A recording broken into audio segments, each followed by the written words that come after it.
Pensez-vous que c'est le temps de mettre des taxes comme ça avec l'inflation, avec la situation que vivent les Québécois actuellement? Nous, là, ce qu'on pense, c'est que le 5 le plus riche peut en faire plus. Puis vous n'êtes pas d'accord. Puis vous et moi, on ne sera jamais d'accord là-dessus. Vous passez beaucoup de temps à parler de la classe moyenne. Mais la vérité, c'est que la classe moyenne, vous la connaissez pas. Le salaire moyen au Québec, c'est à peu près 55 000 par année. La classe moyenne n'a pas 2,5 millions de côté. C'est pas vrai, M. Legault. Vous êtes déconnecté. Vous voulez taxer davantage, M. Nadeau-Dubois. C'est ça que vous voulez faire auprès des familles. Mme Anglade, des fois, les gens se demandent pourquoi le Parti libéral n'a pas été une bonne opposition officielle durant 4 ans. Mais on vient d'avoir un bel exemple. Vous venez de parler exactement comme François Legault parle tout le temps.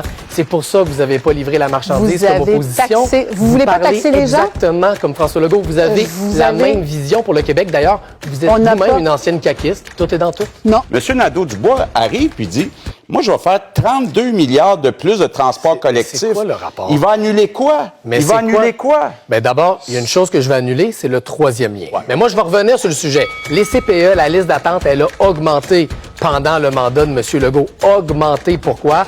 Parce que quand il est arrivé au pouvoir, sa grande priorité pour les familles, c'était de réformer les commissions scolaires, brasser les organigrammes. Pendant ce temps-là, il y a des familles qui n'avaient pas de place. Résultat des courses, la situation est pire aujourd'hui que quand M. Legault a pris le pouvoir.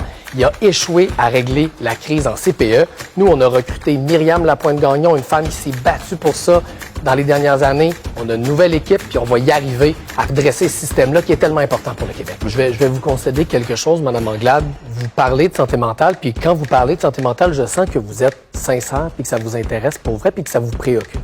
Le problème, c'est que vous êtes chef du Parti libéral du Québec. Le parti qui a mis à mal le système de santé. Pourquoi il y a des listes d'attente aussi longues en santé mentale? C'est parce que les psychologues ont quitté le secteur public, puis ils ont quitté le secteur public à cause des réformes de votre ancien collègue Gaétan Barrette. Nous, ce qu'on veut faire, c'est réinvestir 280 millions de dollars qui attendent des services ce soir. Il y a des psychologues au Québec, M. Bruno, en masse, qu'il faut faire, c'est les ramener dans le secteur public, leur donner des bons salaires, des bonnes conditions, de l'autonomie professionnelle pour qu'ils traitent plus de patients. C'est possible de le faire et on a l'équipe pour le faire.